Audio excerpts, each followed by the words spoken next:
மாட்டு சாணத்துக்கு அது வளரக்கூடாது. கோபம் வருதா? உன்னை என் நாட்டை விட்டு துரத்திடுவேன். Halo sahabat, Assalamualaikum. Apa kabar? Semoga sehat selalu dan senantiasa berbahagia. Terima kasih sudah subscribe dan selalu setia menyimak video-video SLMTTV. Semoga Tuhan Yang Maha Kuasa selalu memberikan rezeki yang berlimpah ruah dan juga berkah untuk sahabat-sahabat semua. Tentunya SLMTTV selalu hadir menemani waktu bersantai sahabat dengan alur cerita film-film pilihan. Kali ini SLMTTV menghadirkan sebuah alur cerita dari film yang berjudul Bumi. Film ini menceritakan tentang perjuangan seorang pemuda desa yang membangkitkan kembali pertanian yang telah dihancurkan oleh pihak-pihak serakah. Dengan kepintaran yang dimiliki, ia mampu mengajak semua warga untuk bisa membangun desanya kembali. Baiklah, tanpa perlu berlama lagi, langsung saja kita simak. Ini dia alur cerita filmnya.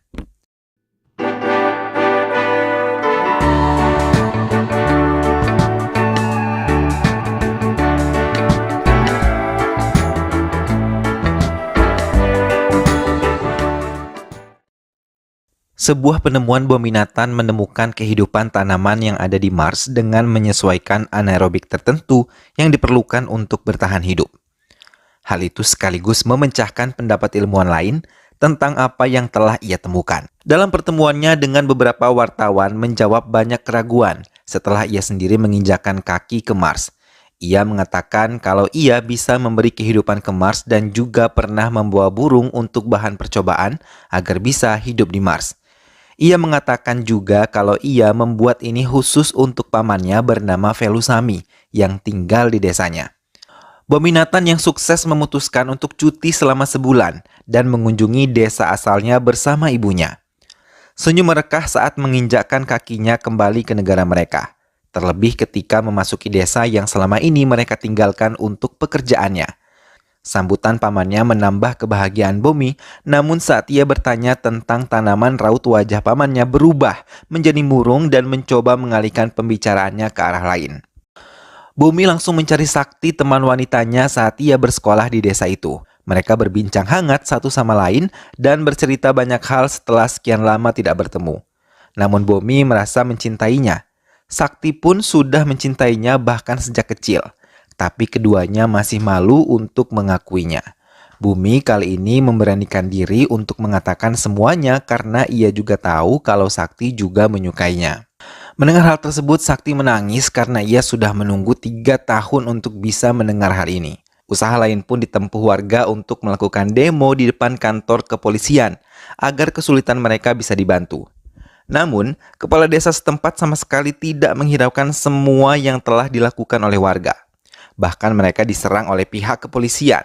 Mereka juga ditembaki dengan gas air mata oleh petugas. Bumi yang melihat semua warga berlari dengan penuh luka membuatnya tercengang dan mencoba melindungi warga. Hingga ia berhasil menyelamatkan pamannya. Velusamy membawa Bumi ke ladang jagungnya yang gagal karena tidak memiliki ketersediaan air yang cukup untuk bisa menghidupi semua tanaman di ladangnya. Dengan air mata, ia menceritakan bahwa dirinya harus menanggung hutang untuk semua bibit dan berharap mendapatkan bantuan dari MLA ataupun pihak pemerintah. Bumi pun mencari informasi tentang bagaimana pamannya mendapatkan air untuk ladangnya. Hingga salah satu warga mengatakan kalau Velusamy berhutang dari Chettyar yang memiliki sumur bor, seharga 5 lakhs. Bumi mulai memperhatikan lahan tandus di sekitar desanya dan menggunakan drone miliknya ia melihat sebuah pabrik besar berdiri di belakang desa mereka dengan persediaan air yang begitu melimpah. Ia kemudian mendatangi salah satu pabrik tersebut dan mendengar sendiri bagaimana mereka melimpah menggunakan air dan saat mengungkapkan kekecewaannya, Bumi malah mendengar banyak petani yang kini bekerja di pabrik tersebut hingga mereka bisa menghasilkan uang daripada harus bertani tidak mendapatkan apapun. Hal itu membuat Bumi berpikir, bila keadaannya seperti ini terus maka India akan seperti Somalia. Bumi mencoba menemui MLA secara langsung. Tapi ia malah sibuk dengan 3 gadis di dalam ruangannya. Bumi yang menunggu MLA tersebut bisa keluar tiba-tiba melihat pamannya yang datang sambil membawa dirijen berisi penuh dengan bahan bakar. Ia mengancam akan membakar dirinya sendiri bila suara petani tidak didengarkan. Melihat hal itu, Bomi berlari berusaha mengejar pamannya. Namun Bomi terlambat, Velusami telah menyiramkan tubuhnya dengan bahan bakar yang ia bawa dan menyulutkan api ke tubuhnya sendiri. Bomi mencoba menolong dan mencari karung yang telah dibasahi air seorang diri dan membawa ambulans untuk menolongnya. Namun, di tengah perjalanan menuju rumah sakit, Velusami meminta Bomi untuk bisa membiarkan dia mati. Velusami hanya berpesan agar Menaksi putrinya bisa menempuh pendidikan tinggi. Tak lama, Velusami mengembuskan napas terakhirnya. Hal itu membuat Bomi terdiam dan tidak bisa lagi menangis. Semua yang datang ke upacara kremasi Velusami pun merasa kehilangan.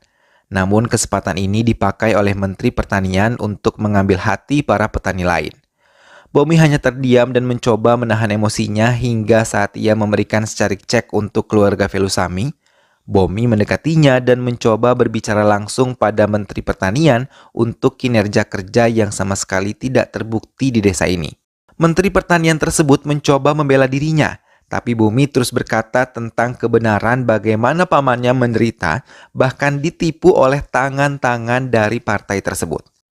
Hampir semua yang menonton membenarkan apa yang dikatakan oleh Bomi karena ia menelanjangi semua kesalahan menteri beserta kaki tangannya yang memberi celah pihak asing untuk menguasai air tanpa mempedulikan penderitaan petani untuk mendapatkan air. Menteri Pertanian hanya bisa terdiam dan tidak berani mengucapkan satu patah kata pun kepada Bomi yang mendapatkan dukungan dari warga yang hadir ke kediaman Velusami. Bomi terpaksa kembali ke Amerika karena dianggap melanggar aturan yang ada di NASA akibat perlawanannya terhadap Menteri Pertanian. Hal itu menyebabkan ia didenda 20 juta dolar dan dicopot kewarganegaraan Amerika Serikat miliknya. Bomi yang mendengar tuntutan tersebut mencoba menanggapinya. Ia tidak keberatan untuk membayar denda dan meninggalkan kewarganegaraannya di Amerika.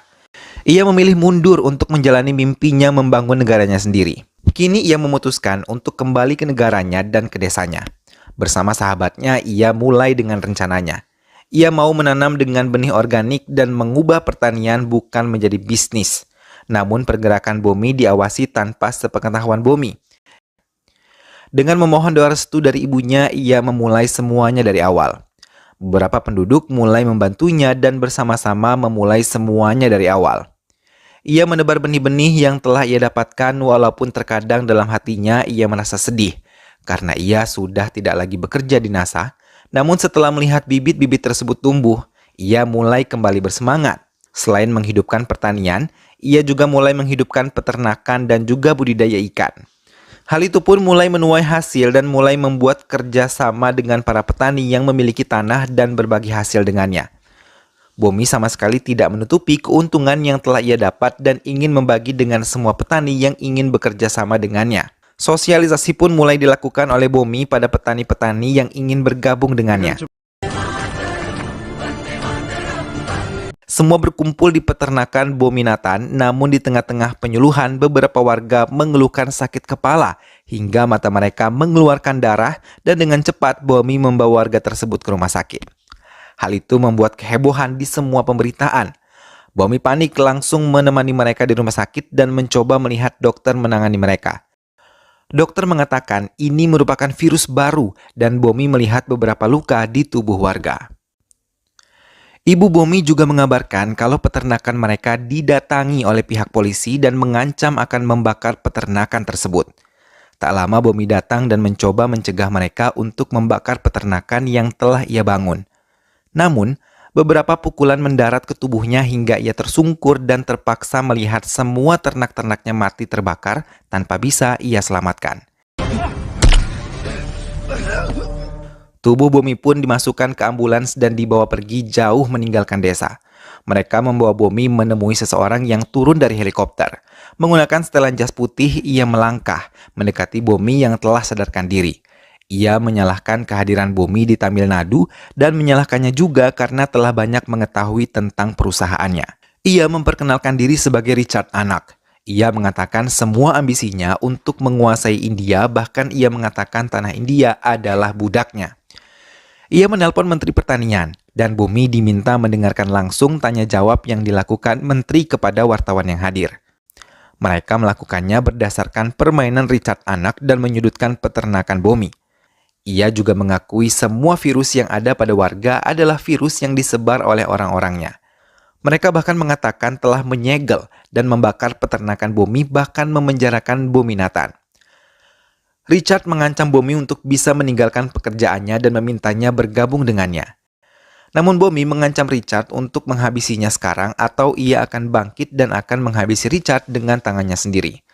Mendengar hal itu, Richard hanya tertawa dan meminta anak buahnya membawa Bomi untuk pergi dari tempatnya. Bomi yang dibawa oleh orang-orang Richard mencari cara untuk melepaskan dirinya dengan kepintaran yang ia miliki. Ia berhasil melukai supir mobil yang membawanya hingga mereka terlibat suatu kecelakaan.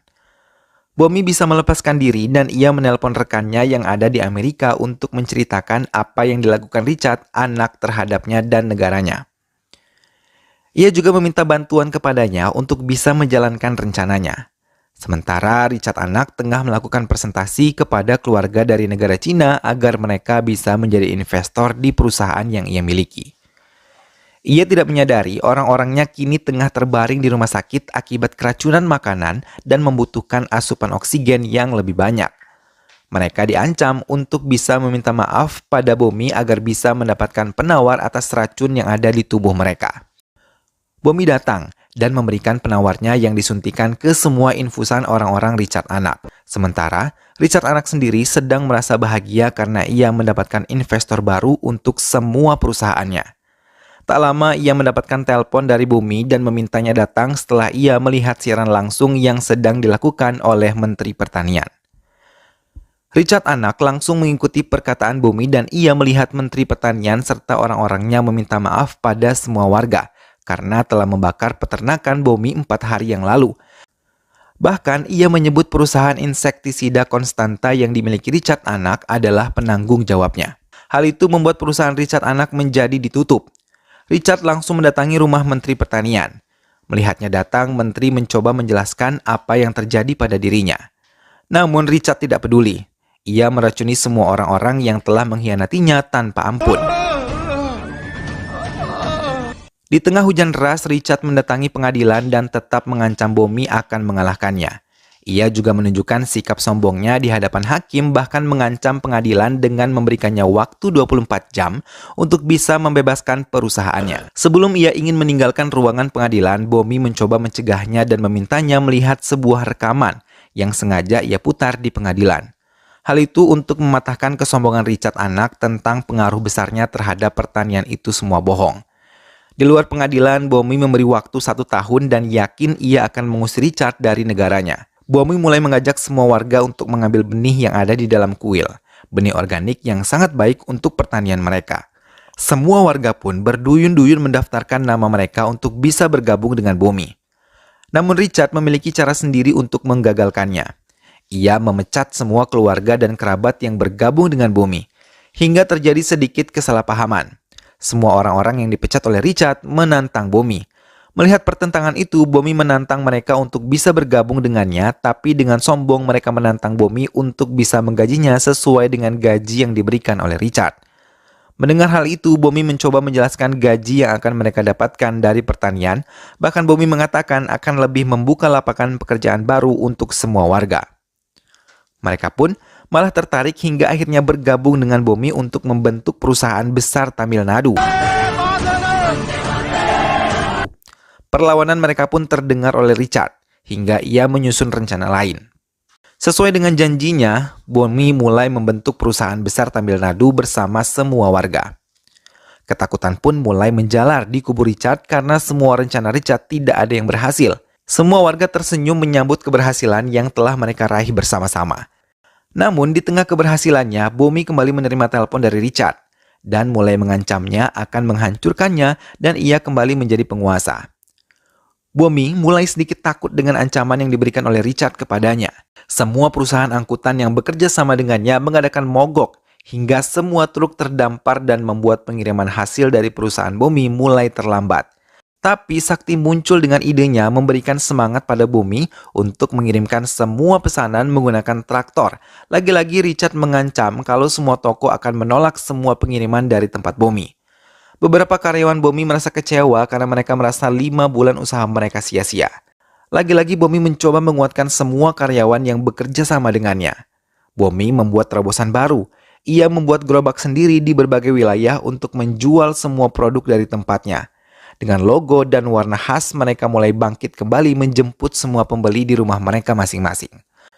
Bomi dengan sombongnya mengatakan akan menghancurkan kediktatoran Richard Anak. Tak lama beberapa warga datang dengan brutal membeli produk yang dijual dengan harga sangat murah oleh orang-orang Richard Anak.